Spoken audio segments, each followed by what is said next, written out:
genda okufuna kaadi ya DP mu kiseera kino oba okyebuuza?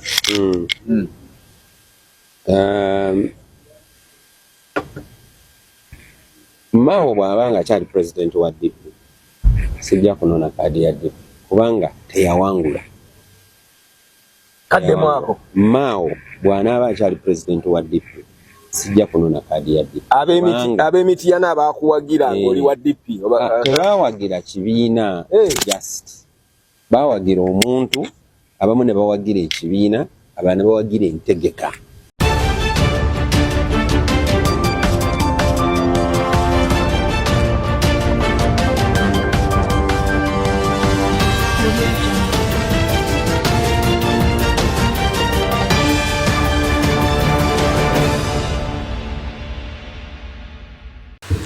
It is now very clear that members of parliament from the Democratic Party are leaving in masses out of the party because of NOBERT MAO. Most African political parties are as strong as a presidential candidate. In the context of Uganda, there is no NRM without Museveni. In fact, NRM is bending towards the state. The moment you remove the state, NRM cannot stand. It is true with the NUP, my party. If you remove Robert Chagulanyi Sentamu, you don't have NUP. It was with FDC, with the removed Kizza Besigye. It is now deteriorating. Okay? So most political parties in Africa, they are strong as the presidential candidate. So DP members in parliament announced that they left. The Democratic Party had 9 members of parliament, 4 of them crossed to NUP. Another one, who is known as Richard Lumu, is coming out to cross out. Richard Lumu has a burden on himself. I don't know. Richard Lumu is a wise person. I don't know what failed him to an extent of wanting to bring that stupid law to fight NUP. To an extent of, okay, not siding with the opposition, yet is from the opposition. You are going to be lost in these battles. So Richard Lumu is the current person to come out and say that he will not be holding the party ticket of Democratic Party. So in this episode, I've come to talk about the act of members of parliament running away from NOBERT MAO, what it means for our politics, and most importantly, the study materials we can learn from the politics of our nation. But before I do this, I want to tell you that if you're new to this channel, please subscribe. And if you're watching this video from a different platform, please head on to YouTube. Type in Sula Mawagali. There's a lot of content of this nature. If geopolitics and economics is what you want, this will be definitely the right channel for you to subscribe to.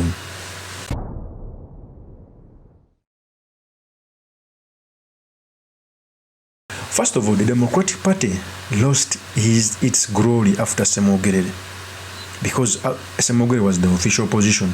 Ever since Semogere went, it lost the glory. Political parties are as strong as the presidential candidate.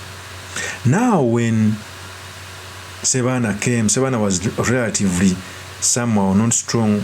He made the Democratic Party the third party in parliament. Then NOBERT MAO, he made it even more weaker. Okay?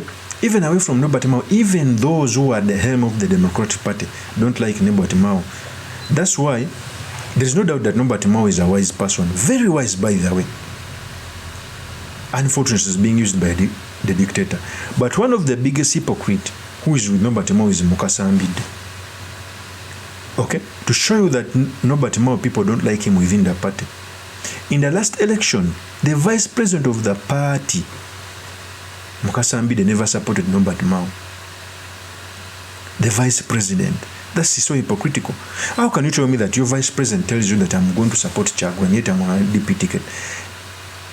The party president, the least people he must stand with up to the last person is the vice president, secretary general, and those holding key positions. Mukasa Ambide is the most hypocritical leader in the Democratic Party. If NOBERT MAO knew this, he wouldn't call him a friend. Okay?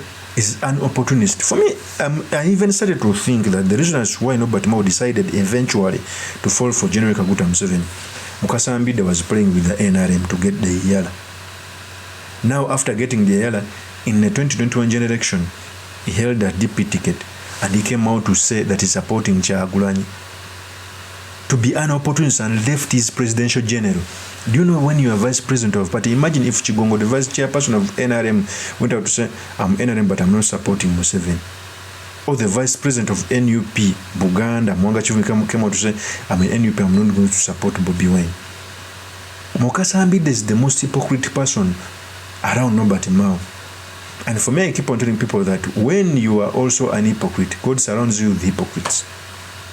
Nobert Mao has Mukasa Ambide. Shame on you, Mukasa Ambide. In every cycle of an election, DP members cross to other party because they don't believe in the leadership. Can you imagine most members of parliament win because a presidential candidate has campaigned for them? In DP, it is contrary. Members of parliament win elections on their own prayer.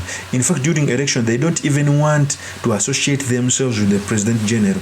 It shows you how weak Nobert Mao is. It shows you that Nobert Mao doesn't have attraction. Can you imagine that you are the President General, but if you tell a person that I'm coming to campaign for you, they will even hide. I don't know how Nobert Mao feels. So the next one is Richard Lumu. He came out to announce that he's not going to hold the party ticket. I assume that he's going to be holding the D8 ticket, because those are the people.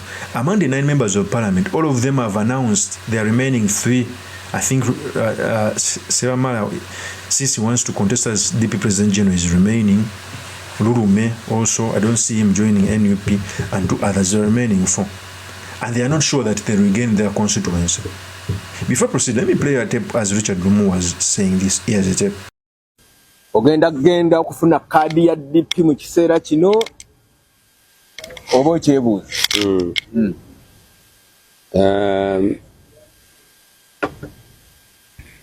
Mao bw'abanga kyali president wa DP sijja kunona kadi ya DP kubanga teyawangula. Kadde mwako Mao bw'anaaba kyali president wa DP sijja kunona kadi ya DP. Ab'emiti yana abakuwagira ng'oli wa DP. Tebawagira kibiina just bawagira omuntu, abamu ne bawagira ekibiina, abalala ne bawagira entegeka. Kakati mmaze okugamba nti ono teyawangudde, ate nga mulinako obuyinza nti nyina okunona kadi ye eya DP. Kakati ate mmaze okugamba nti teyawangudde, nona ntya kadi ye, mba mumaze omulegitimizinga. Nti bw'aba ate yakuwadde kadi ogamba otya nti teyawangudde. Ogamba omusajja yatubba teyawangula bwa president. Tewaliyo kulonda. Ate ogenza ononye sigini kyayo gitwale mu kakiiko. Tewaliyo kulonda. Nze kankuwulira ekintu kitono nnyo lwaki nga tewaliyo kulonda. Abalonzi bonna aba DP ng'ekibalo bwe kiri bali 1,236. Abalonda bali 1,236.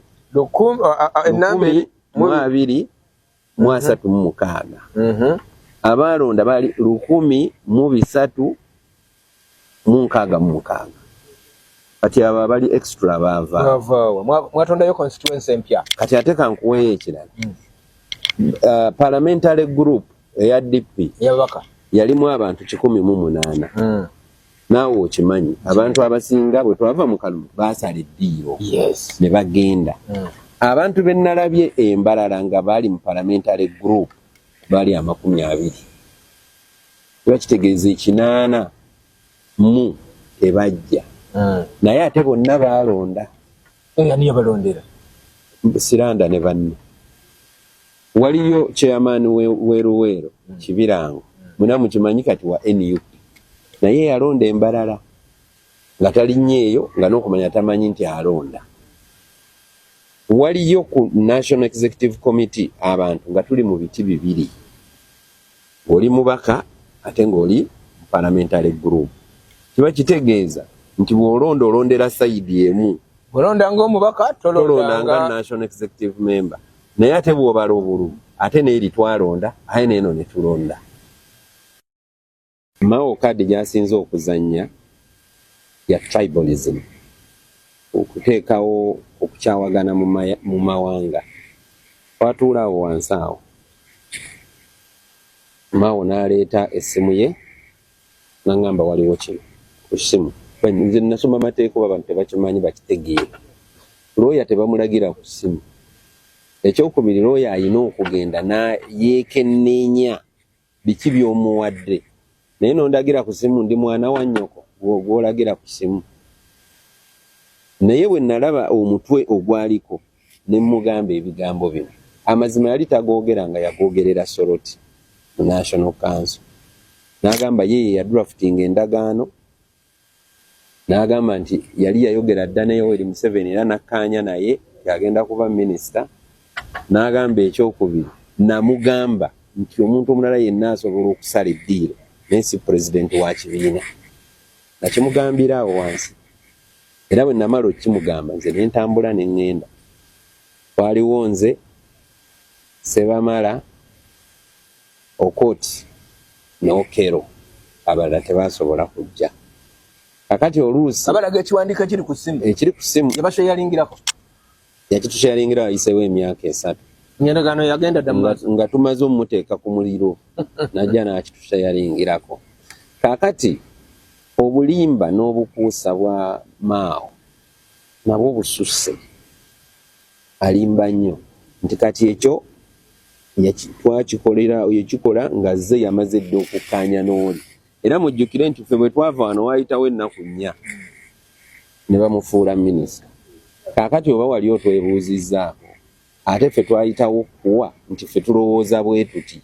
Naffe twandizzeemu tugamba nti ako kyotugambye ffe tulowooza bwe tuti. Akalala abantu bannayuganda naddala abawagizi ba DP akabattako emitwe be bagenyi abajja mu delegates conference za DP. Ani abayita? Twalaba mukulu Salim Saleh. Saleh teyaliiyo. Saleh teyaliiyo. This time and for the first time tewaaliwo mugenyi. Waliyo ki? Waliyo ffekka n'amagye. Abaaliyo bano IRI. That is Richard Lumu. So first of all, under NOBERT MAO, the DP has failed. And it's even more worse that when he joined the dictatorship, that I've by this spoken to very many people from the opposition who would win on the DP ticket, not because Mao is strong, but because they don't want to run as independent. Maybe they don't see other political parties as worth, yet they will come out and win.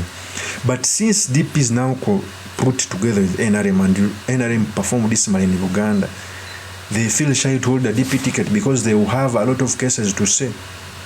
It's because of the poor leadership. So NOBERT MAO, I feel sorry for NOBERT MAO because even his own membership don't want him to campaign for them. Yet he keeps on just stamping that he knows more about politics. Even in his own area, the Acholi sub-region, in the last election, Museveni beat him there, Bobi Wine beat him there. To be a presidential contender, you must first of all get popular support in your region. Away from that, you cannot even be a contender.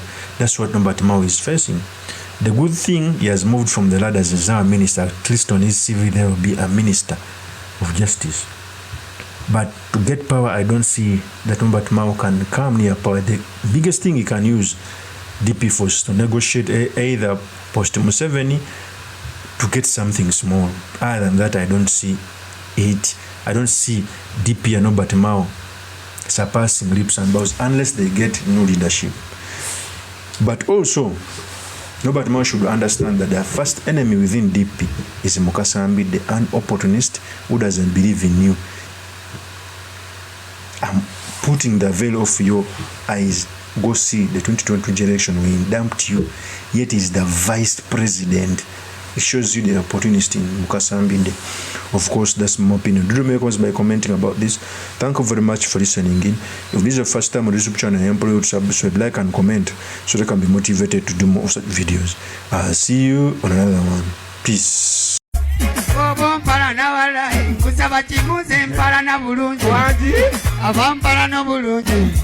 Nange benjagala obulungi.